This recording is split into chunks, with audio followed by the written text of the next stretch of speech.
Michael Boyle's StrengthCoach.com presents the Strength Coach Podcast, brought to you by Perform Better, the experts in functional training and rehabilitation. PerformBetter.com. Hey everybody, welcome to episode 215 of the Strength Coach Podcast, the official podcast of Michael Boyle, StrengthCoach.com, the world's best source for strength and conditioning information. Remember, you can try StrengthCoach.com out for 3 days, just $1.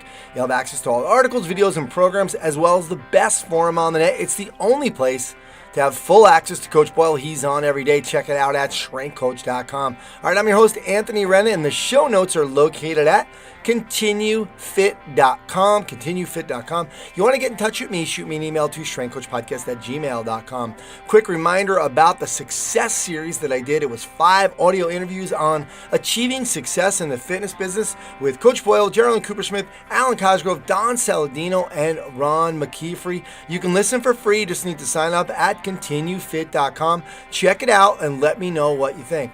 All right, today on the Coach's Corner, I spoke to Coach Boyle about a thread called tempo running programs, which we go really deep into.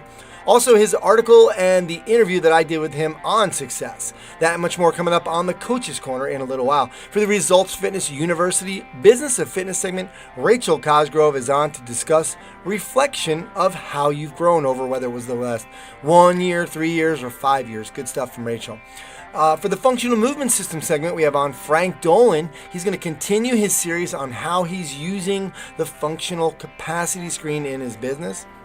And Jim Kielbaso joins me for the Hit the Gym with the Strength Coach segment. Jim is the president and CEO of the IYCA. He's the director of Total Performance Training in Wixom, Michigan. And he's the editor and contributor to Principles of Athletic Strength and Conditioning. He's on to talk about a blog post he wrote about a young girl who was forced to do splits. You might have seen that on social media. The impact a coach had on his son, how he has evolved as a coach, the book, Principles of Athletic Strength and Conditioning, and his specific chapter in the book, incorporating speed and agility into programming.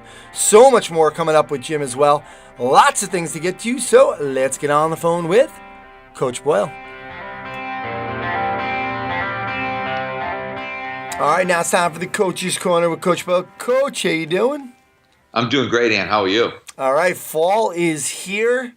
In the Northeast, football started last night for you people.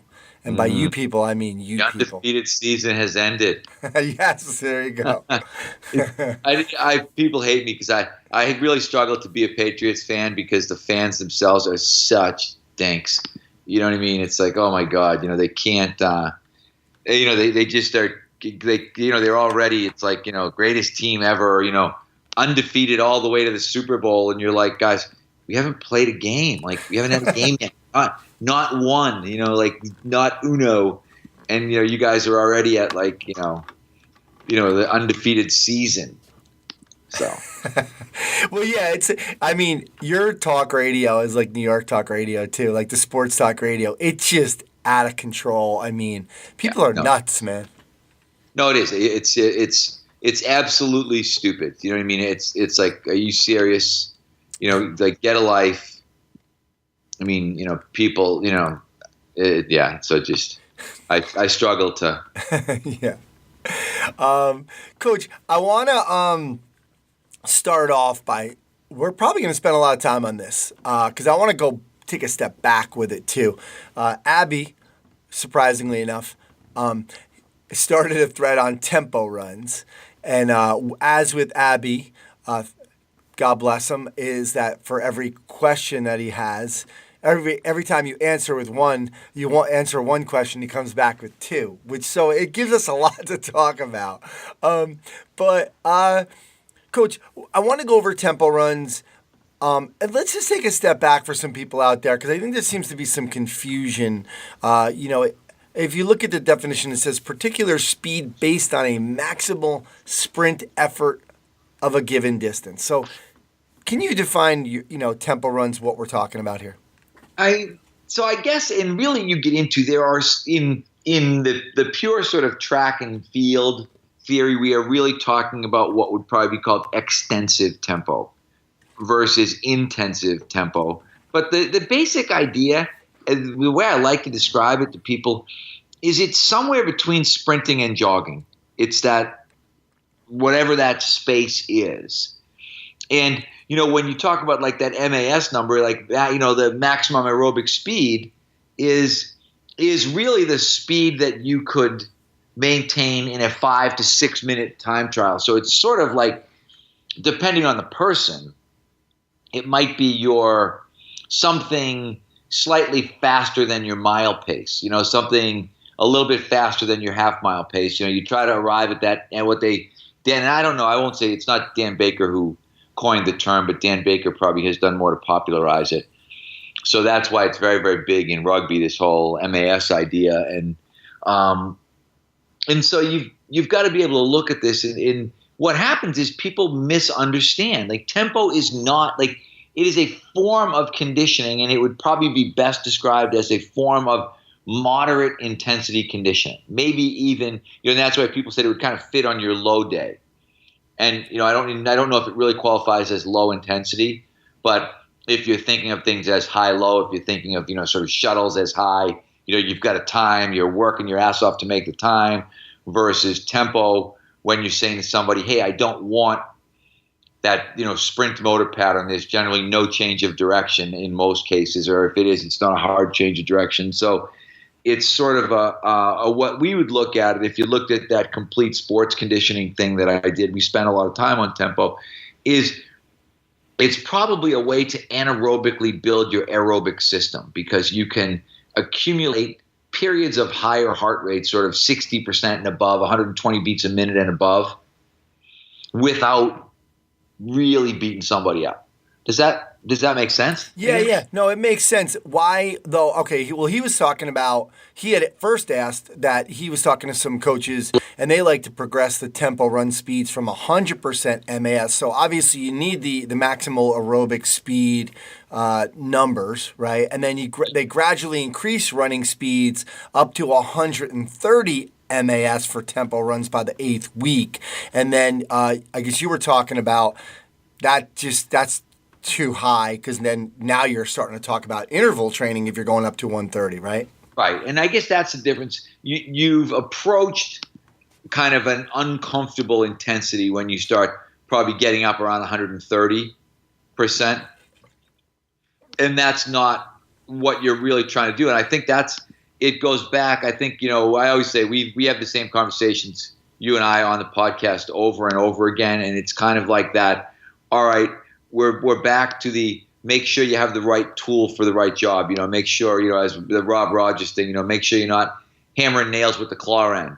It's like, so you've got to look at tempo and realize you're not doing tempo to get that intense, 130% of MAS kind of effect.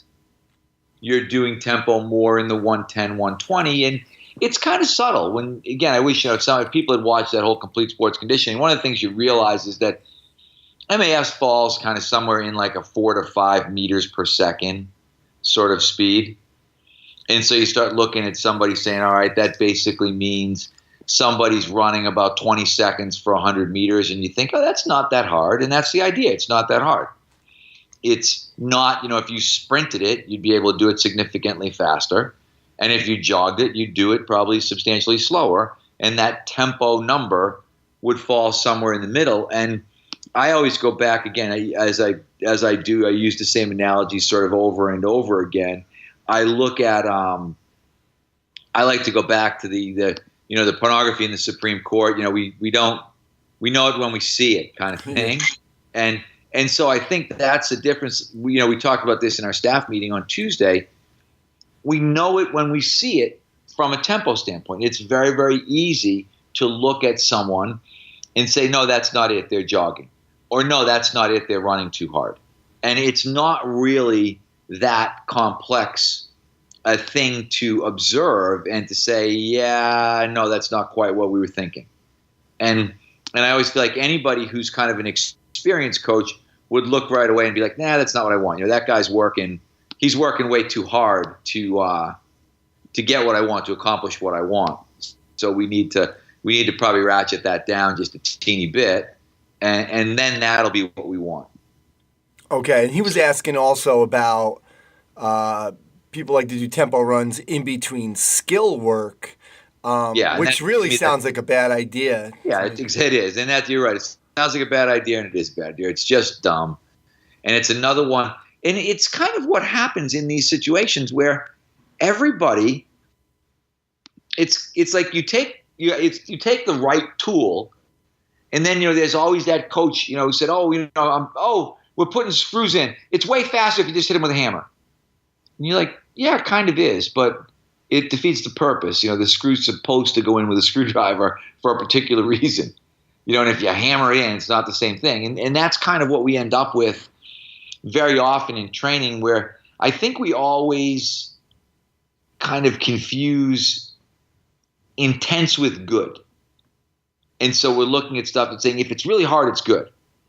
And that, and the harder it is, the better it is. And the reality is that's not accurate. And that's where everybody kind of goes back to like the Charlie Francis thing, or even, now for us, the Tony Holler thing. Like, we want days, hey, if we're going to run fast, we're going to run really, really fast, like as fast as we can. And on days that we're not going to run fast, we're not going to run fast at all, because that's not what we're looking for. And I think you can apply the same thought process to conditioning.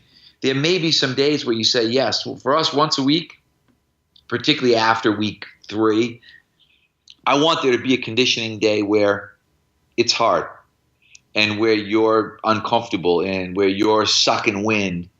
But I really only want one of those a week. I don't want 4 or 5 or 6 of those a week. And I think that's, we've talked about, that's sort of one of the downsides of the whole CrossFit thing, is this idea that just, every day, hard as you can, every day, max reps, every day, max intervals. That generally does not end up creating a great final product. Mm-hmm. Good stuff. One last thing on that, and he had kind of was asking a little bit about this stuff with heavier athletes. Obviously, I think he's working with some rugby players, so this was why he was asking as well about the heavier athletes as opposed to lighter athletes. Yeah, I think, again, I guess for me, I go back to simpler concepts. And, we've talked about this, why do goalies do what everybody else does in hockey? Why do the heavier guys have to do what the lighter guys?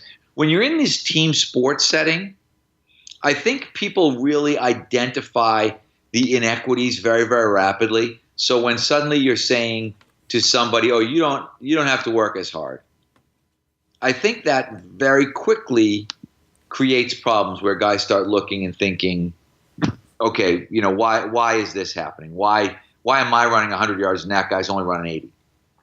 And as I said, I think what I said in his response is that I get it. I understand the part about, the bigger guys, you may want them to not run as far. Like, there are some things in that thought process that actually do make sense.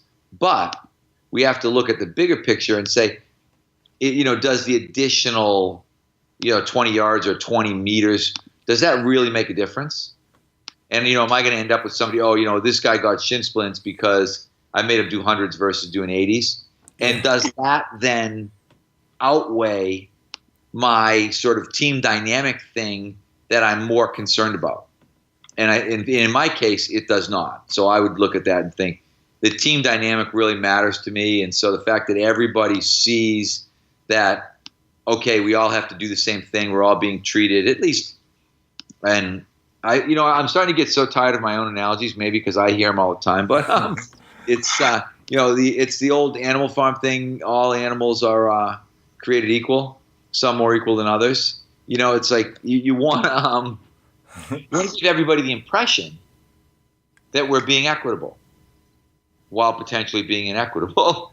And you're already doing it. So if you said to these guys, I'd rather give them more time, because the perception, if I said, okay, if you're a heavier guy, then you've got 22 seconds to stride this 100 meters. If you're a lighter guy, you've got 20, and the real light guys have 18. Then everybody's like, okay, we all still have to run 100 meters. And I used to always say to guys, the reality is, if you're a bigger guy, you get punished. You got to run longer. You know what I mean? You're doing 4 more seconds than the other guy.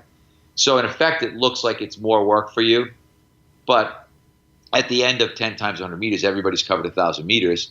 But if we looked at time, one guy might have done 180 seconds, one guy might have done 220 seconds. So one guy's more like, 3 minutes, and one guy's closer to 4 minutes. So you could look at that and think, oh, that additional time is going to cause that guy to develop an overuse problem. I just don't happen to think so. in that particular situation. Yeah, and you're not doing this every day, so. Right.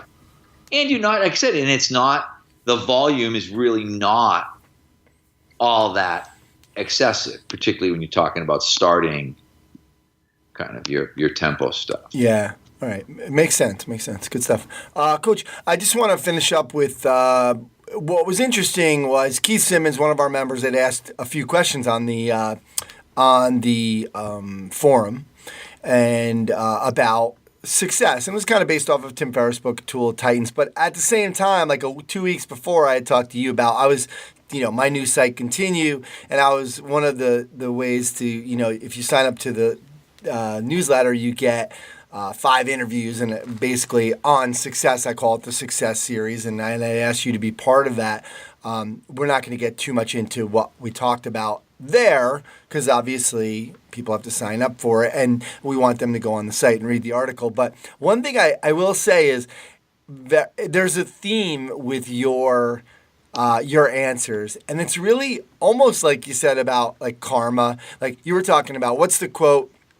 He had asked, what's the quote that you live? Do unto others as you would have them do unto you. And then, what's the billboard? The billboard for you would be pay it forward, give much, expect little. What's changed your mind? Karma. Last parting words. Try to be as good as you can. Help as many people as you can. Just expand on this idea. Do you feel like that was something that happened as you got older, or do you feel like that was always kind of it? Because I feel like, well, as long as I've known you for whatever, 15, 14 years, that's the way you've always kind of been. But was it something that you felt like you acquired, or did you feel like you always had that? I think I always had it. I think it was part of my upbringing, but I don't know if I recognized it in the sense that, it was funny. I was talking to Carrie Burns, one of the women that works with me, and she was talking about how she had met some women that I went to high school with, and they were raving about my father and what a great guy my father was, and how many people my father took care of, and I just, you start to realize that this has been very much a part of our upbringing, but it may be a part that we didn't really acknowledge fully, and so I think for me it's more kind of the recognition of, hey, this is,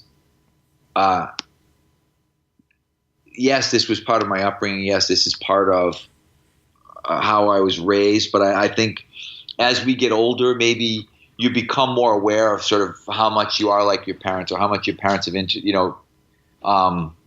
impacted you, or even other people, how much, like, I always think about some of the coaches that I hated and what jerks they were, and how selfish they were, and how self-centered they were, and how it was always all about them. And realizing more and more, like, hey, that's not what you want to be. That's not what you want your legacy to be. That's not what you want on your tombstone. And I guess maybe it is an age thing as you start to get older and think like, hey, I may not be here forever, and I want to make sure that everybody understands the message. But as you said, I think I probably was kind of that way all along. But at the same time, I probably, when I was in my, you didn't know me in my 20s, probably didn't really know me in my 30s. And I think there were probably times at those points when I was maybe a little bit more selfish and a little bit more self-centered, and maybe it was a little bit more about me. And you hope that you can. I had a great exchange with one of our coaches the other day, and I was complimenting something that he did, and he said, "Well, it's a lot of the stuff that we did at MBSC in the beginning, in terms of the books that you made us read, and reading books like The One Thing, and reading books like Inside Out Coaching, and reading, some of the things that we've encouraged people to do, has really helped them to have, I guess, a better, I don't know, maybe should I say my thought process is better than somebody else's thought process? I don't know. Maybe that's a little too, cocky, confident. But yeah, I do think, I guess it was there, but maybe not quite at the level that I thought it should be or wanted it to be. Yeah, and it's funny. I was thinking about this the other day about some of the books. I do the Tell Me About That Book podcast now, and it's been great because, again, so many people in our industry are reading so many good books, and like you said, I mean, a lot of this has. A lot of your stuff, like How to Win Friends and Influence People, that's always the book that, you talk about. And there really is this, when you wrote that article, Certified Nice Person, about, just always kind of being nice and giving back. And it's interesting. I kind of feel like, damn. I mean, even you, like with your morning rituals, Craig Ballantyne's Perfect Day book. It's funny. A lot of this stuff is I wish I was able to read in my 20s, and it's great. And that's why I feel like I wanted to do that podcast, or that's why I always ask about books, because I feel like I might have. I don't want to say I missed out. I'm glad I got to read them, but more books are coming out like that now. Not that they weren't there, but we have audiobooks now, and we have it's easier to, I was reading Inside Out Coaching the other day on my phone, because I was somewhere, and I'm like, oh, let me just pull it up. It's so much easier and we have the access for these things. Yeah, I think that's true. I think it is easier, and I'll be honest, I think at one time, from a coaching standpoint, I think the pendulum swung, because I think when I was a kid, and I was very lucky, my father and my father's generation really were kind of the leaders of men generation, and they really did want to make people better people, and they really did want to have a positive impact. And then coaches started to get paid a lot of money and started to get a lot of attention and a lot of notoriety, and I think there was some maybe unintentional shifting of things where suddenly that stuff didn't matter, and the coaches started to adopt, kind of the Gordon Gekko business persona, where they became TV stars and used car salesmen, and it was all about, recruiting and being able to do a great interview. And it wasn't so much, there's less and less John Woodens floating around at the really high levels now, and there's probably a lot more used car salesmen. There's probably less Vince Lombardi types floating around, and there's a lot more of the kind of used car salesman type of guy. So I think hopefully we can help to swing the pendulum back a little bit and make people realize, it's kind of like, for me, I'm always having that attitude of, hey, trust me, guys, it will come back and bite you in the ass. There will be a point where you'll look at this and, and you could look at it and think, in some ways, karma has caught up to Calipari, and karma has caught up to Rick Pitino, and karma, some of these guys have been embroiled in some scandals that have probably tarnished their reputation. And maybe those guys look at it now and think, hey, I probably should have done some things a little bit differently, 20 years ago or 15 years ago, whatever it was. And so I guess I think one of the things you want to do is sort of avoid putting yourself in the path of one of these karmic attacks where you're thinking, hey, am I eventually going to get caught on this? Am I eventually going to get found out? The fact that even in our field, that I was an internet phony or a plagiarist, or, there's so many of these guys now that steal stuff from other people and then have no problem throwing it out there on the internet and acting like they thought it all up. So I think somewhere along the way, a lot of these guys will start to, we'll start to figure it out, I guess. Yeah.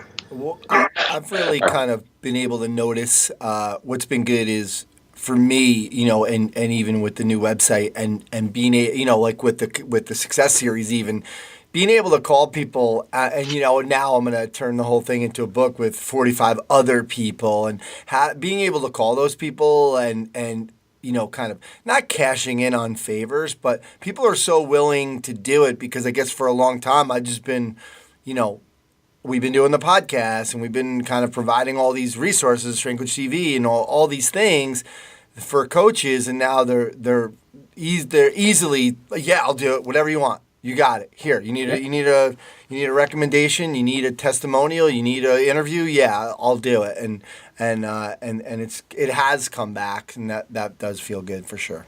Yeah, and that's what I mean. I think that's probably one of the big things that you do. You hope that everybody does kind of figure that stuff out and realize that you will. And now, and I always feel like I'm a pretty good example of that, in the sense that I've got a really successful business. I am financially successful. I've got a nice family. There's lots of good things that have happened to me, and there is not like a bunch of people left in my wake where they're all like, yeah, well, these are all the people Mike screwed to get there, kind of deal. And you hope that other people can look at that and realize, wow, in some ways, I'm a great example of the fact that you can stay in the same city that you've always been in, that you don't have to move around, that you can have a good marriage, that you can have kids that hopefully don't have problems, and yet you can still be successful and still make some money. Because I think we maybe, as I said, I think sometimes you get into that, Wall Street, Gordon Gekko, some people, again, you and I get the reference. Maybe some people might have to go back and watch the movie, but you hope that people will realize that, it doesn't have to be that way. Absolutely. Agreed. Good stuff. All right, Coach, I'll let you go on that one, and we will talk to you next time. All right. Thanks, Ian. Appreciate it. All right, hey everybody, just a reminder, Perform Better right now, they're having their annual summer sale. It is at the end of the sale. September 30th is the date that they stopped at. Crazy prices, everything's on sale. Biggest sale of the year. It goes on to September 30th. All the top sellers, mini bands, super bands, cook bands, test kits, Dynamax balls, rollers, mats, kettlebells, ropes, sandbags, TRX, you name it, prices have been slashed. You can check it out at performbetter.com. Hey everyone, it's Rachel Cosgrove, owner of Results Fitness and Results Fitness University with the Business of Fitness segment. So today I want to kind of give you a wake-up call and ask you to just reflect a little bit. Let's just reflect and think through the last year, the last 3 years, the last 5 years, and think about how have you grown? How have you changed? And if you haven't, then this is what I'm here to motivate and inspire you to do. We actually, over the last probably couple of years, a year or two, at Results Fitness. So continuing education, professional development, it's always been a part of Alan and my, really our secret to success is that we are never afraid to invest in our own continuing education and look for that game-changing idea. A couple of years ago, we'd kind of gotten stale. Our business, everything was going well, everything's going good. And I'll be perfectly honest with you, as a team, our team actually, as a whole, we all kind of, got stale. We hadn't been going to a lot of continuing education. And so we really ramped it up about, 3 years ago. We just totally ramped it up. Our entire team, we started to invest a lot in them ramping it up and just looking for, what is going to get us to that next level? What is that next game changer? And so everything from, our team went to, they've been to Strong First. They've gone through all the DVRT certifications. They've, really deep diving into some of the things that, that we've maybe seen at Perform Better, that we've been exposed to, but we hadn't really done a deep dive into. And so with your continuing education, if you start to think about, maybe you've been going to a lot of stuff, but you haven't picked one thing to really deep dive into, start to think about that, because that's where you can really start to, look beyond, that surface of what maybe you learned from maybe a speaker for an hour, and what do they do beyond that? What's that's just the skim of what they know. And so, this really was a game changer for us over these last 3 years, not just for our business, but for the mindset of our entire team and for Alan and myself.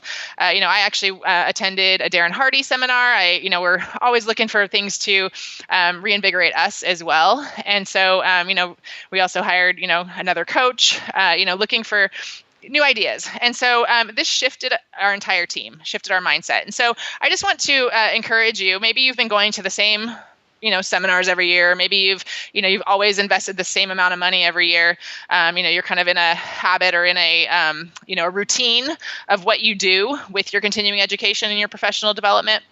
So this is, just a wake-up call to start to think about how could you take that to the next level? How could you step that up?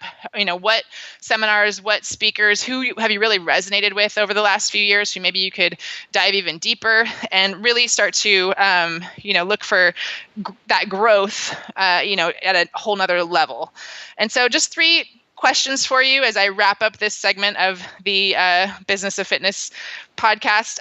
Number 1, have you changed in the last year? Have your philosophies changed? Have you learned any new ideas? Have you been tested at all? Have you had yourself questioned at all? Have you questioned your own, philosophies and what you do? If not, start to think about that, because that's the kind of stuff that really pulls out, even better ideas. Number two, how have you grown? So if you do think that you've grown and you do feel like that you have made progress, in what way? And in what way, what direction are you going? And, because things do change. Our industry is changing extremely rapidly. And so to keep up, you do have to start to really think about, how am I growing? And, what do I need to do? And this comes to the third question, which is what's the growth that you need to have, or the skills that you need to learn that are necessary to get you to that next level. So, if a few segments back, I talked about the stages of your business. And, if you're looking to get that to that next level of your business, that next stage, what do you need to know? What do you need to learn? Who do you need to learn from? And, what can you do to make sure this year you really take that leap? This is really the year that you take a huge jump and really level, take that next level in your business, in your knowledge, and who you are as a fitness professional. So that's just, quick wake-up call for everybody. I hope this motivates you and inspires you to start thinking about those three questions. How have you changed in the last year? And if you have changed, then how? How have you grown? What have you learned? What skills have you learned? And then the third question, just what growth or skills do you need to learn, or what is necessary for you to get to that next level? So think those through, write those down, and hopefully that gets your mind going and get your wheels turning to start to think about some new ideas for you to take yourself to that next level. So thanks, everybody. And if you want to check out more, come on over to resultsfitnessuniversity.com or find us on social media on Instagram or on Facebook under Results Fitness University. Hi, I'm Frank Dolan for the Functional Movement System segment. Last time we spoke about some of the benefits of the new FCS system and a little insight into each test. Although we utilize it with our members at our gym, who participate in group and semi-private training, we've also found it to be tremendously beneficial for working with teams. Today I'll talk about some of the logistics to implementing the testing with this population. In the past, we've tried, when we work with teams and doing screenings, we've tried to go out to their practice fields and or into their environment on a court. And a lot of times that takes up their practice time. It kind of gets in the way. And it also leads to this kind of like endless day of screenings where it's like kind of Groundhog Day where you're doing the same thing over and over again. So this year, we implemented a system where we were able to have each individual athlete get a link to either our online scheduling software, which we actually use MindBody, but you could probably use any other fitness software used for scheduling, or they link to our mobile app to be able to schedule themselves for an FMS and FCS appointment. So with that, we have open time slots for a coach and hopefully an intern as well to help out and learn, to be able to have 3 athletes book at the same time slot. We've found that we're able to get through the FMS and FCS and obviously talk about some of the benefits of the program and kind of introduce them to what we're doing within 1 hour. So that 60-minute appointment, they can book by themselves at their own convenience, and we do that all scheduled by appointment. If you don't have MindBody or some other type of scheduling software, there's a really great scheduling software called Calendly. That's CALENDLY and .com, and that's a way for you to get a really low-cost version for scheduling software. In this way, you're able to get them all to schedule on their own at their convenience and do that over a 1 or 2 week period, depending on the size of the team. From there, I think one of the other benefits is, one of the things with local teams is sometimes it's hard to market and get your name out there. So it helps to bring people into the facility, whether you're charging for this program, the team training program, or if it's something you just want to do to a local team you have a relationship with. It's a way to bring people into your facility or into your space to be able to get them to see your environment, see what you're about, and show that this is something very different from most of the other places probably in the area. So rather than go out to them, they come to us, they schedule through the app, and we can get them 3 at a time. Next time, we'll talk a little bit more about some of the soft systems in that meeting and that opportunity where they're seeing the facility and meeting the coach. But for now, we'll talk more logistics. So once they get through the three screens, it'll take a couple of days to send out a report based on how they do on the FMS and FCS. That's another touch point for us. We send out an email to each parent following the screen, asking them again to book a 15-minute consult with us by phone. This way we can talk through some of the results that their athlete had. And as I mentioned in the first episode here, we're finding that a lot of these high school athletes are having, obviously, functional movement deficiencies as well as some deficiencies on the FCS and these capacities. So we'll talk through where those weak links might be. And most of those conversations go very well because most of the time these parents intuitively know what you're talking about, they're actually seeing on the field. So it's a really good point to see that this is what the weak link is and where they need to work. Now, they may, from there, go on to train with you with the team, or maybe this could open up an opportunity for a semi-private or private training situation. But I think either way, it's a great way to get them at least screened and find out what they need to do. So from there, we'll deliver all our programming through Trainerize with these larger group and teams. Hopefully, if we're working with them once or twice a week, we can have them do their warm-up very custom to how they did on the testing. So it's a way to customize in a group setting. Next time, we'll talk about some of the soft systems. This is a way to ensure that they have a good experience with your business and also solidify some of the lessons from that and the things that we can learn from this type of testing. So that's going to, really help them trust the process and commit at the level that they need to actively see some change. Another little tidbit is if you want, you can download our testing sheet for the FMS and FCS. I'm going to have Anthony upload that to continuefit.com. This way you guys can have a version where it's all on one sheet. Thanks a lot, and we'll talk to you next time. All right, now it's time for the Hit the Gym with the Strength Coach, and I have on Jim Kielbaso. He's the president and CEO of the International Youth Conditioning Association, the IYCA. He's also the director of the Total Performance Training Center. Make sure you check out Strength Coach TV. I went up and filmed Jim. He's coming out. This is probably in a couple days after I put this episode out. Books, Ultimate Speed and Agility was his first book, I think, and co-authored the Certified Speed and Agility Specialist Certification Curriculum for the IYCA, as well as the Ultimate Speed Mechanics and Ultimate Speed Drills products. He just edited and contributed to the new book, Principles of Athletic Strength and Conditioning. He wrote a chapter incorporating speed and agility training into programming. He's also the host of the Impact Show. You should check that out. It's a good podcast that's kind of talking about some different things. I listened to a couple episodes recently on him just all about writing the book, which I thought was interesting because, like Jim says in the show, a lot of us have a book inside of us. So it goes over that whole process. And then talked about one show about evolving, and I want to touch on that today. So Jim, thanks for doing this. Ant, thanks for having me on, man. All right, very good. I want to start, though, I want to take a step back with recently there was a video of a young girl who was kind of forced into doing splits, and it touched you enough to write a whole blog post for the IYCA blog. And I wanted you to go over this because I think you really touched on some things that just from this video, I think a lot of people would have just been like, oh my God, this is horrible. How can they make her do this? But I think you went really deep with this in the blog post about our role as coaches and how we are impacting them, young men and young women. It reminded me a little bit of Joe Ehrmann's Inside Out coaching as well, some of the messages that he's trying to get across.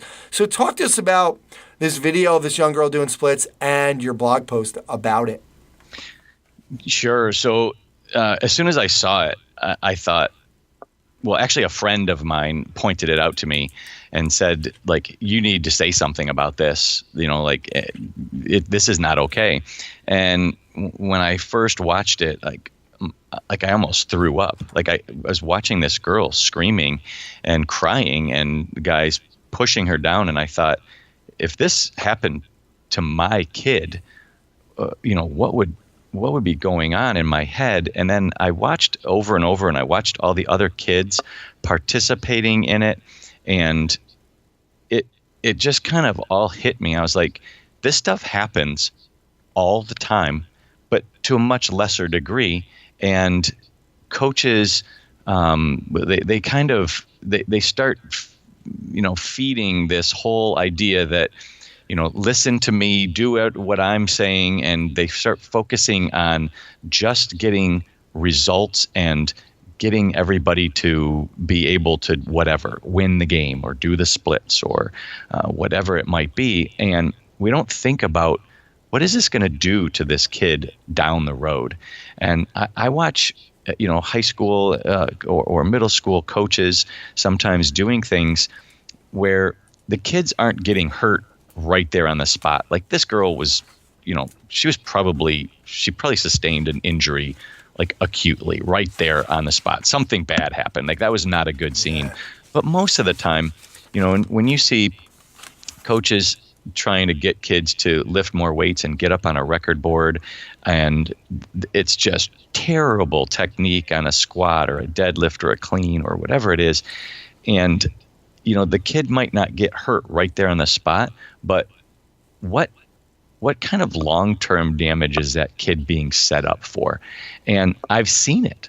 I mean, I've talked to kids who, have back problems because of what they did, or, they're now in college and they're still, that's pretty young, and they'll come back and tell me, like, oh, I think what I did in high school messed me up and I haven't been the same. Or, when a kid tells me, I haven't been the same since whatever. And that just breaks my heart. And because most of the time, what the game changer didn't really produce like tremendous results. Like, who cares that you deadlifted, 20 pounds more? It's not like you're anywhere close to a world record. So you got your name on the board for the 10th place deadlift at that school that year. And now, you can't wake up in the morning without back pain. Like, that's not worth it to me. And I see my own kids going through things, and, from the emotional or psychological standpoint of that, kids get sports experiences ruined for them. There's a stat out there that I think it's 75 or 80% of kids who specialize early in sports end up quitting sports by like age 14. And a lot of times I think it's because, the coaches think it's about them and becoming, having a great record, or like I said, getting all the kids to do the splits. When in reality, most kids, we need to look at sports as a way to, really make an impact on the kid and help them turn into young men and women who are then going to be successful adults and have great experiences and bonding with their teammates and enjoying the process of getting better each day and and improving and developing confidence. When we make kids do things that aren't going to like have a huge positive impact on them, I think we need to step back and think about what we're doing. And I thought it was really interesting that you referenced Joe Ehrmann there, because he's kind of been a big influence of, for me too. And I heard him say once in a live talk he did, he said, when you see a kid mess up on the football field and the coach is on the sideline just screaming and yelling at him, he said, that coach is not screaming and yelling at that kid for making a mistake. That coach is screaming and yelling at himself for not being able to make it happen when he was younger. And he's taking his frustration out on this kid in front of everybody. And that just really hit me hard when he said that.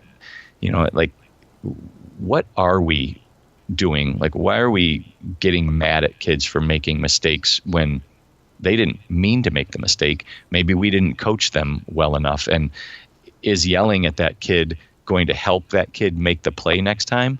Or do we need to approach it differently and just teach the kid what to do?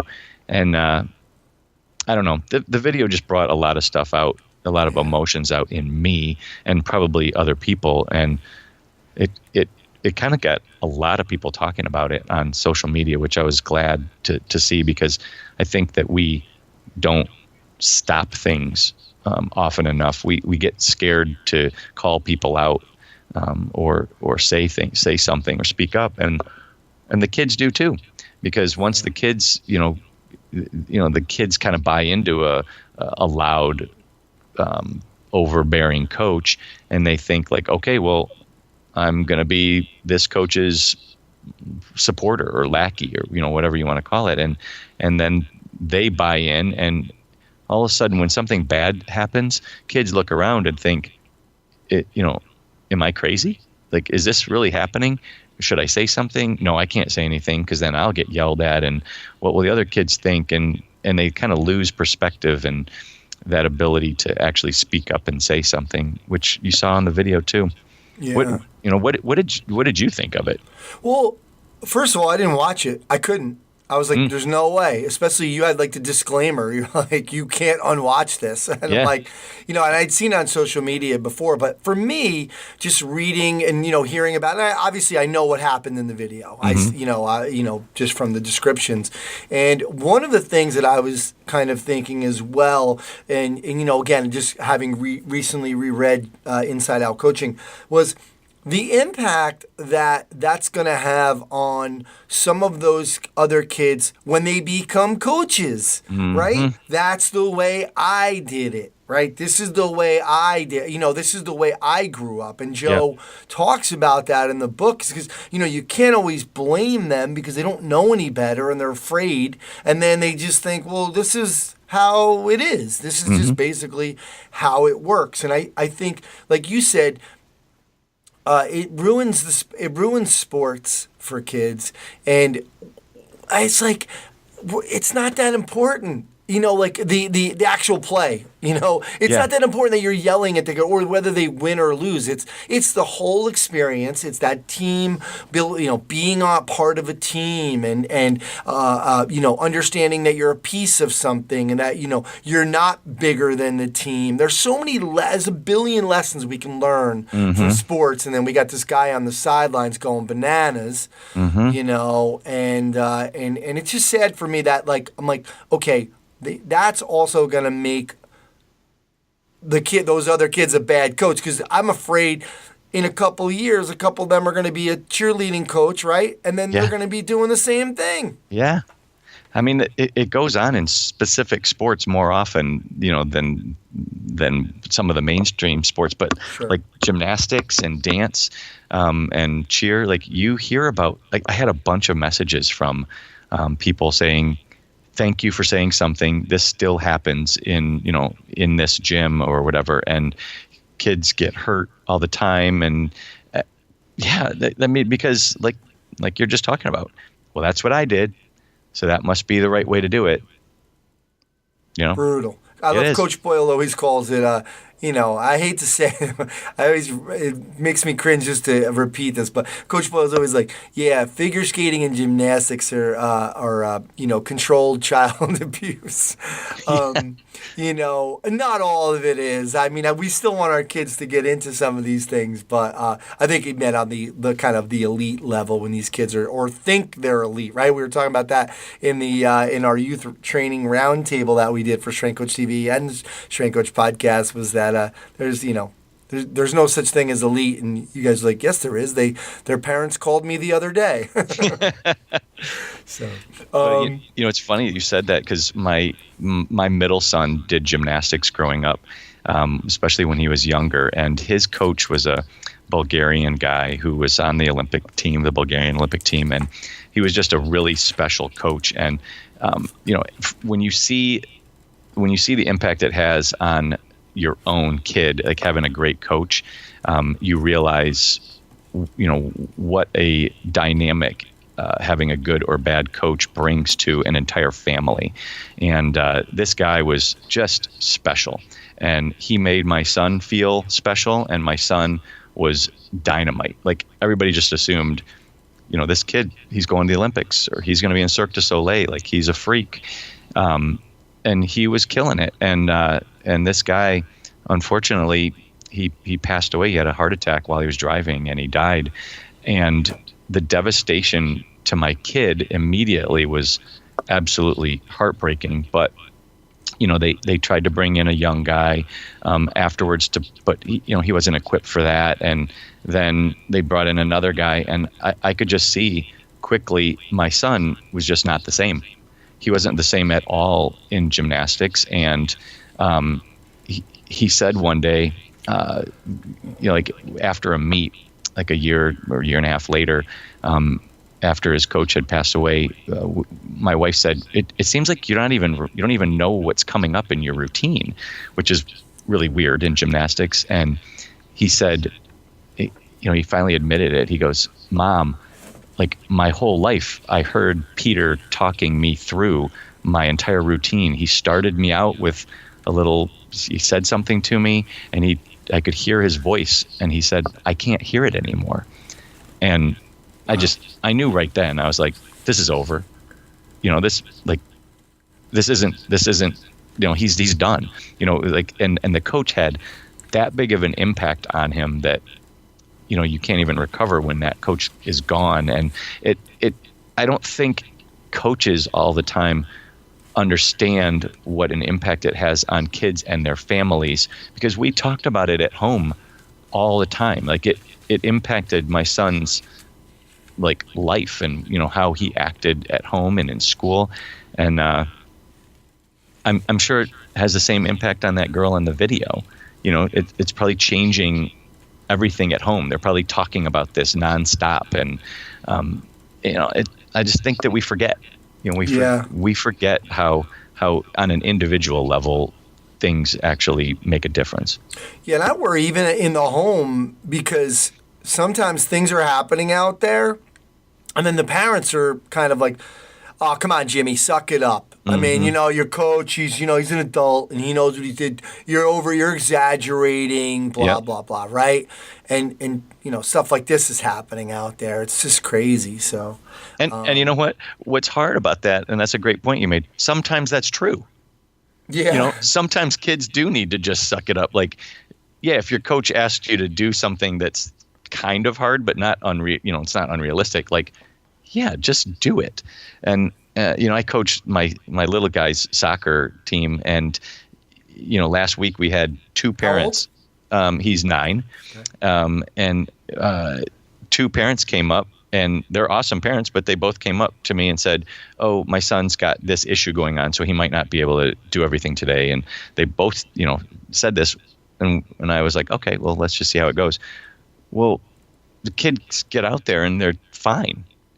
And they're running around and nothing's wrong. And I kept asking them, like, is your ankle hurting or is your hip hurting? No, I'm fine. And I think that, sometimes as parents, we do overreact. We don't want our kids to get hurt. And then other times we underreact. And with social media now, you see all these things and people get freaked out. They think that, we don't know how to react to things anymore. So I don't know. It's just an interesting observation that I've had, from seeing stuff happen for so long. Well, let's segue this into evolving as a coach, because I was listening to your podcast on the Impact Show, and I thought it was really interesting. Kind of made me think a little bit. Even you were saying, like, pause this right now and just sit down and write some things about how maybe you've evolved as a coach, but. Were you that guy kind of growing, like, early on in coaching in the 90s? You started really coaching in the 90s. Mm-hmm. Were you that guy where, you said you had a little bit more anger in you, and you didn't have kids at the time, obviously. Mm-hmm. So were you that guy? Have you evolved into this? Like, you're not saying, oh, I've been this great coach for 20 years. Yes, I was that guy. And, I look back on it. It hit me. Maybe I said this in that podcast. I don't remember. It was about a year or so after I got out of college coaching, and I was driving through the neighborhood where I used to coach all the time in Detroit, and I stopped at this light, and I had this like deja vu experience where I thought every day I would sit at this light, like just pissed off, or if I was going the other way and going into work, I would be pumping myself up to be pissed off and to, like, I have to either act angry, be angry, or be about to be angry. And like looking back, I feel like I balanced it because I still have very close relationships with a bunch of the kids that I coached in college, and I had two sides. I developed strong relationships with them, but I don't know that I'd be able to go back and do it the exact same way now, because I would handle it differently, both the training aspect and the and some of the approach. Now I do feel like kids are able to mature and grow a lot when they're in a college type setting with somebody that's hard on them, because there's no escape. So they have to learn how to adapt, and they have to learn how to overcome and get tougher and push themselves to places that they otherwise wouldn't on their own. But yeah, I'm sure I said things to kids that, now I'd be like, okay, settle down. You don't have to get in a fight with a kid just because he, had 30 pounds around his waist on chin-ups instead of 35. Like, it's not worth getting in a physical confrontation with a kid over that.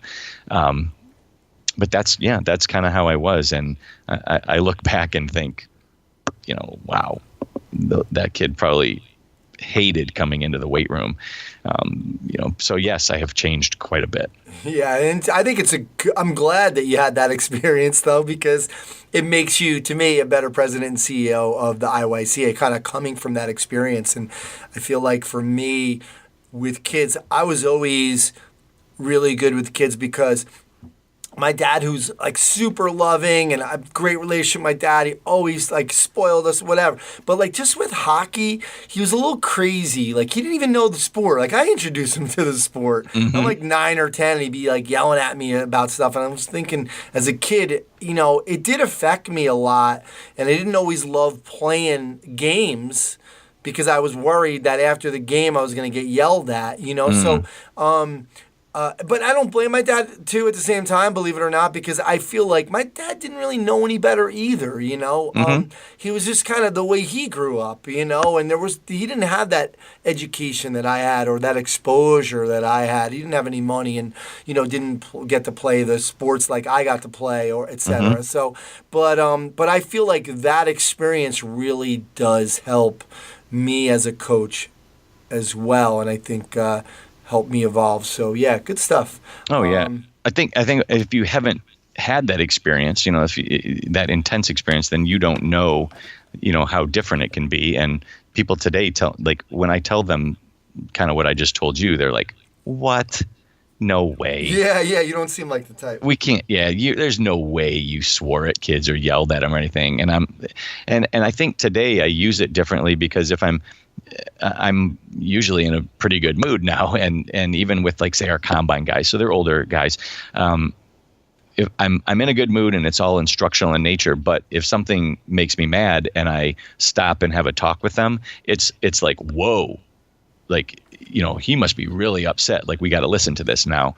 Whereas I think if you're doing it every day, people kind of tune that out. So, it's just kind of learning how to use the ups and downs, just like actors learn how to, sometimes you have to talk real quiet and people kind of move in, and then other times you're talking loud and and it's kind of a show effect almost, to get a different reaction out of people. Absolutely. I think Nick Winkleman has been on the show so many times, like doing the art of coaching, and talked a lot about that, about timing the different tones in your voice. So very cool. Good stuff. Jim, let's move on to the new book, not so new, but yeah, it's new. It's Principles of Athletic Strength and Conditioning. It's the foundations of success in training and developing the complete athlete. You edited it with Toby Brooks, and you also contributed to it. And this is an IYCA book. Give us an overview of the book before we get into your chapter. Okay. I am like super pumped about this book. This project took over a year to actually make happen. And basically what we did is I got 17 pretty amazing elite coaches to contribute to the book, and pretty diverse background. There's a lot of college, like D1 college guys, but there's also a couple of high school strength coaches. There are a couple of private facility strength coaches. There's a PhD. There's a doctor of physical therapy. I kind of tried to, there's an NFL strength coach. Like I tried to kind of get everybody in it to more or less create a real practical yet evidence-based, if you will, or kind of like science-backed book that takes people through kind of all phases of building an athlete. So it starts off, talking about basic science stuff like anatomy, physiology, energy systems, but then it gets more into like warm up and then program design. And Mark Naylor from University of Michigan did an awesome chapter, very thorough on program design. But then there's stuff on explosive training and jump training and a lot of the training stuff, but true to what I'm trying to do by building kind of a bridge between just training and also making an impact on people. Ron McKeefrey did a chapter on motivation and leadership in coaching, which is a little different. Like you don't usually get that in the science-based or training-based books. And then Rob Taylor had an awesome chapter called 25 Ways to Make an Impact. And it was basically just like quick tips on, here, do this, try this to really make a difference in a kid's life and in their training experience. So I thought it came together really, really well, and the feedback I've gotten has been fantastic too. Yeah, I love the way you put the book together. I do, and I think some of these things, like you said, like something like having Ron in there with the motivation is kind of pretty cool, and touching on like there's certainly plenty of programming in here, and understanding how to like organizing sessions, etc. Good samples, and we got to use our brains. It's not the be all end all, like we said. You said in the book. Use this as a guide, not just a you're going to go out and do this program right away. But let's talk about your chapter is incorporating speed and agility training into programming. And you and I were talking before. I had Tony Holler on the show a couple episodes ago talking about speed training. And and we had that great thread on strengthcoach.com that you were part of as well. Talk to us about this idea. Foundations of speed and agility development for you. You said there was 5 basic concepts. What I also loved, I'm like, Jim put strength third. You were talking about learning technical movement mechanics and practice them until they are second nature as first. And then the athlete should perform movements with maximum intensity, resting long enough between repetitions to ensure maximum intensity on every rep. And Tony Holler, that's right up what Tony Holler was saying. So can you give us an overview of your foundations of speed and agility development? Sure. Well, it sounds like you've got the book right there, because I think you were just reading from it. So you can correct me if if I mess anything up on these things where you're asking me about. But I think that the place to start is teaching athletes mechanics. There's lots of really good, solid scientific research now showing that faster people run differently. They have different mechanics than slower people, and I've seen differences in kids. Just if you teach them acceleration mechanics, I mean, you can make a 1 to 2 tenth of a second difference in their 10-yard dash just almost instantaneously when they change their mechanics. Now, I am not suggesting that everybody runs like a robot and everybody runs exactly the same, or should even be like thinking about how they're running by the time they actually have to compete. But there are things that we can change to help kids enhance their speed. So I think that's a great place to start, because a lot of kids don't learn that anymore. It's not taught in phys ed. Most sporting situations, they're working on sports skills, and very few people are teaching kids, mechanics like acceleration mechanics. So that, I feel like, kind of falls onto our laps, and I felt that way for years. And it seemed like 10 or 15 years ago, strength coaches just wanted to lift weights, and now we're turning more into movement type people. So I like that's changed. So that's the first thing. Second thing is like you just alluded to, and Tony Holler said the same thing. If you're going to get faster, you have to be able to perform the movement. Let's say you're working on acceleration. You have to accelerate as hard as you can, and then you have to rest long enough so that the next rep you can give 100% effort on. If you're trying to give a maximal effort over and over and over and over again, the actual intensity is going to start to drop pretty quickly because of fatigue. So you have to give them time to rest. That's training speed and doing conditioning are two different things. And I think a lot of times coaches will kind of mix those two up. And so they'll do their speed training while they're tired, and they'll say things like, well, I need my kids to be fast while they're tired too. Well, I understand that, but if you're not fast when you're fresh, you don't even need to worry about being fast when you're tired. Yeah. First work on being fast and then work on being able to do it over and over again. The third aspect was to develop strength, and that was basically to help increase force production. And that is more seen in acceleration than it is at top end speed and deceleration. So for team sports, it's going to have maybe more application than for track, where, once you get up to speed, you're not breaking it down and changing directions and re-accelerating and jumping and doing all these things. But, strength is definitely a component. The fourth component to speed is developing power. So you have to first you have to create a lot of force. Then you have to create a lot of force as quickly as possible into the ground, and it has to be put into the ground in the right direction. And if you can put the force into the ground fast in the right direction, you're going to run faster. And so we have to not just be strong, but we have to be able to put the force in the ground quickly through doing explosive type training and plyometrics and stuff like that. And then the last thing is what I already kind of talked about.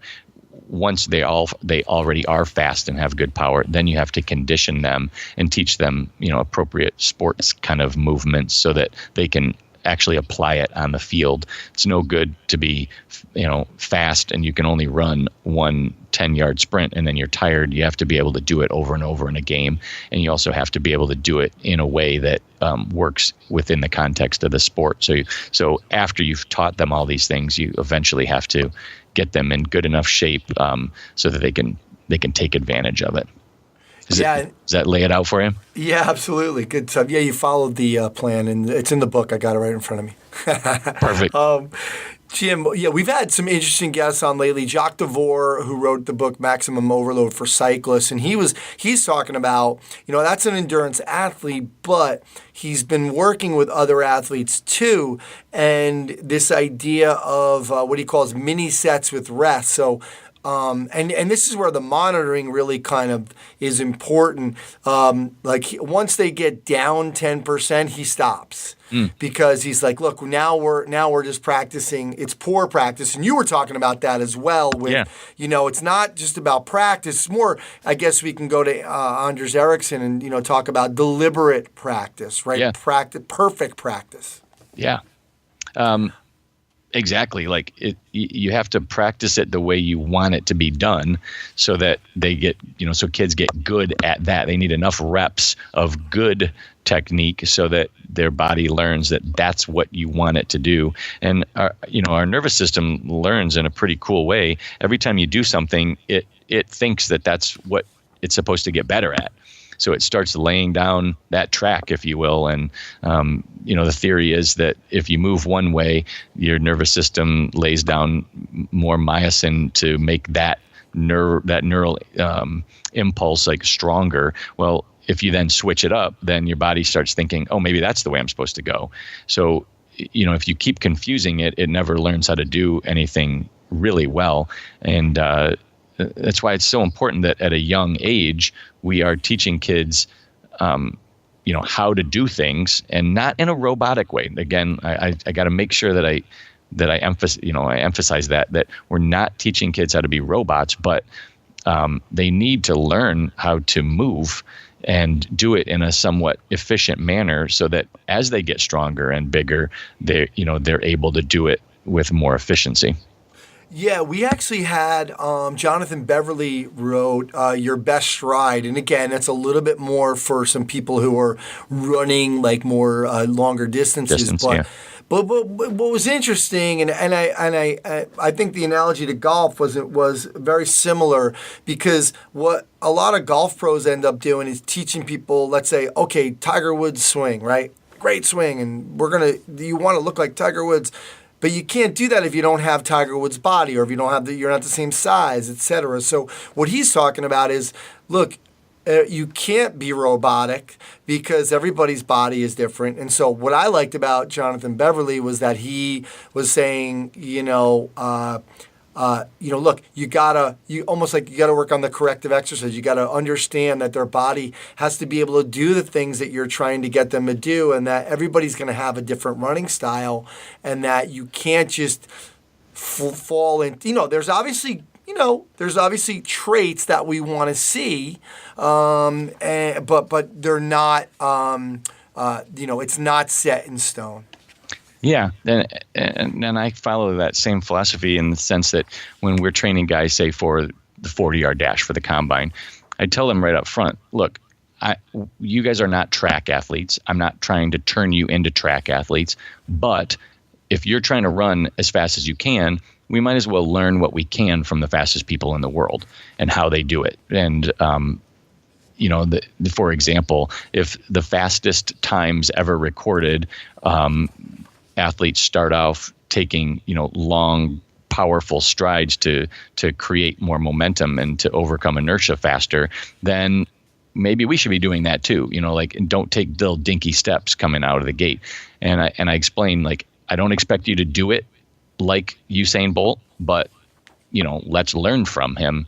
And it's probably the same way, with Tiger Woods. You don't have to do it just like Tiger Woods, but if your swing is terrible now, well, let's at least look at kind of like how he's doing it and try to get you a little bit in that direction. Yeah, and then you could say, okay, look, the best golfers in the world have an X factor, so their hips are turning X amount and their upper body's turning another amount. Let's try to get your body to be able to do that then. At least we know from, the best golfers in the world what that looks like. Now we know what you look like through testing. Let's try to get you better in the gym and work on that through some patterning. Because I really believe in, like you do in sprinting, is it's the same thing in golf. So many guys come in and say, all right, my hip turn isn't that great in the golf swing. And then we'll work on hip mobility. We'll work on a pattern of hip rotation without the golf club in our hand. Mm-hmm. And I tell them, I'm like, look at your karaoke, look at your wall drill, look at your baseball swing. You're moving your hips first. You're initiating the movement with the hips. You know how to do it. Mm-hmm. Now you have to learn to do it with a golf swing, and that's going to take a long time. It's why it takes them so long, even the best golfers in the world, and they disappear for 6 months. You're like, hey man, where's that guy been? He won a couple tournaments. No, he changed his swing. It takes a long time to reprogram those engrams. Absolutely. Well, and I know we were talking about this earlier, but that leads right into, the difference then between, and this is kind of what I've been excited and doing a lot more of, is not just training the exact thing that like a golf swing, but in most sports there's a reactive component to it, and there's now research out showing that the way athletes move when they are on offense versus defense are very different, and you have to react to somebody versus essentially dictating the movement. Like if you're on offense, you get to kind of dictate the movement, so you have to be able to move one way, whereas a defensive player has to be able to watch what the other player's doing and then react to it. And I like to set them up first with teaching them how to move, so when they react, they're then moving with better mechanics. But we've been doing some really cool, I'll call them like reaction type of drills, where we're teaching or letting kids kind of go one-on-one with no ball or anything, and then they just have to, the defensive players have to react and chase them down. And it's really fun to watch people a lot of kids don't have any moves. Like they haven't learned them yet. So it gives them the opportunity to do that if you're an offensive player. And then defensive players, it's like we throw them in practice situations where they have to do it in a game, but we never let them just focus on, hey, let me kind of read what this person's doing and how people move, so that they start thinking about it a little differently. And that's been really fun, doing that with kids. Is this what you were talking about with reaction time versus response time? Yeah, it was both reaction time, response time, and then the opened and closed skills. So, a closed skill is something that doesn't require any change or decision making in the middle of the actual, like, you don't have to react to anybody. So a golfer, you don't, the ball's sitting there, you're not having to react in the middle of your swing to like somebody throwing a punch at you. Like once you initiate the swing, you can do it without interference. Same with running. You're not, the other person, yeah, you're competing against him or her, but they're not making you react in a way that you're like changing your direction or your path. Yeah. Versus an open skill is more, reaction based. Your movements are dependent on what you're seeing and feeling from your opponent, and you have to do something. You have to change what you're doing based on that. And then the response time and the reaction time. The response or the reaction time is how quickly you actually initiate the movement. So you have to see what's going on or feel it and then make the right choice. But the response time includes the reaction plus your ability to actually move and get to where you need to be or make your body do something. And those are two totally different things. And I think a lot of times we focus as strength coaches so much on the responses, like we have to move fast and be strong. But if kids don't know how to read what's going on and react appropriately to them, you've got a really fast kid out on the field that looks slow because he's out of position all the time. And, or they don't know how to read a person on defense so that, they're getting juked left and right. So you have to kind of know who you're working with and what they need. And, it's been fun to find kids who you just kind of recognize, this kid's fast or slow, whatever it is, but they just need to work on reading another human being and doing that. And it's been pretty cool. Very cool. Jim, let's just finish up with, in one piece of your book, you have 4 factors of an effective speed training program, and then the keys to enhancing speed. But let's talk a little bit about keys to enhancing speed. Just some of the things, like we were talking about before, there's no, everybody's going to be different, but, you were talking about like just with the foot strike and maybe some, the way the lean and the knee drive, et cetera. Can you just kind of go over some things you like to see? Sure. Well, a lot of times in team-based sports and in enhancing speed, a lot of it is acceleration. So it's about kind of creating angles into the ground to like I said earlier, the first thing is you got to put a lot of force into the ground as quickly as you can in the right direction. So we got to teach the kids how to put it, like what direction is going to send them, in different ways. So I oftentimes will teach, or just say like who's taking physics, and if I push in the ground this way, which way am I going to go? And they'll start to get it. So if we want to run forward, we have to essentially push backwards, and teaching them how to strike the ground backwards, how to get their knees up so that they cover ground, how to have their foot cocked, or we say dorsiflex, but kids don't. So we have to have their foot cocked and loaded, and so that their ankle is ready to put that force in the ground and then receive the reaction to it. So just teaching kids kind of the basics of how to move, I think, is really important first. And then, we got to get them stronger, but Tony Holler was saying kind of the same thing. And we went back, and Tony and I kind of went back and forth a couple times that you need to get strong enough to complete the movement and to do it with good power. But any strength on top of that, you may be wasting time, and you may be wasting recovery time and just creating more fatigue in a kid so that they can't then practice the speed stuff. So the timing of it that's what I thought was fascinating about that whole thread on strengthcoach.com. Was the fascinating part on that was that it kind of came out that Tony does want the kids to be stronger, but he just doesn't want them to fatigue themselves from the strength training during the track season, because then they can't run fast because they're tired or sore or whatever it is. And I see that in kids all the time, especially in our combine prep program, where I kind of have, it's kind of a laboratory, I can control all aspects of it. If we hammer the kids' legs on Monday, on Tuesday, Wednesday, and even Thursday, they don't have what they had before their legs were sore. So if you do that week after week after week, are you really allowing them to practice their speed ever totally maximally fresh? Kind of like what we talked about earlier with the factors of speed. You got to be fresh to do it 100%. If you and I go and do a hard squat workout right now, are we going to really be able to run fast tomorrow? I know I'm not. I know maybe you are. I don't know, but I'm not going to be able to. And kids often don't understand how that fatigue affects them. I'll have a lot of kids come in and they know they're about to get tested, and they run their 40 or whatever it is, and then they tell me, "Oh yeah, I'm kind of sore. I did a squat and deadlift workout yesterday."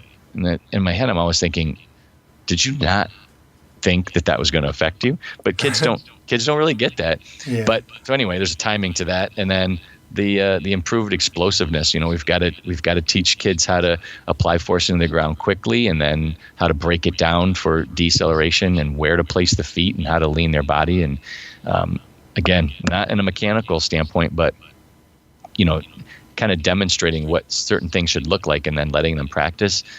Sometimes the lights kind of go on for kids, and then you let them kind of play a game that allows them to practice that to bring it to life. Very cool. Well, earlier I said to you we should have pressed record because we talked for like a half hour before, but I'm glad we didn't. This has been 45 minutes. People would have been yelling at me for too long. But it would have been way too long.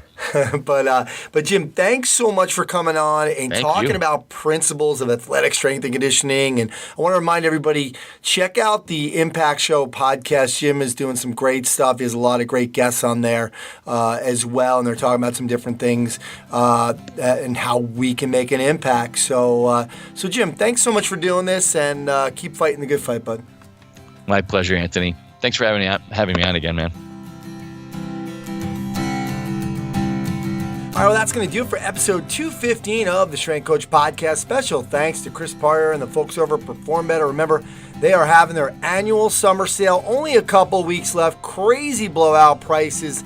Sale prices on really almost everything. It's their biggest sale of the year. It goes through September 30th. All the top sellers, kettlebells, sandbags, TRX, you name it, prices are slashed.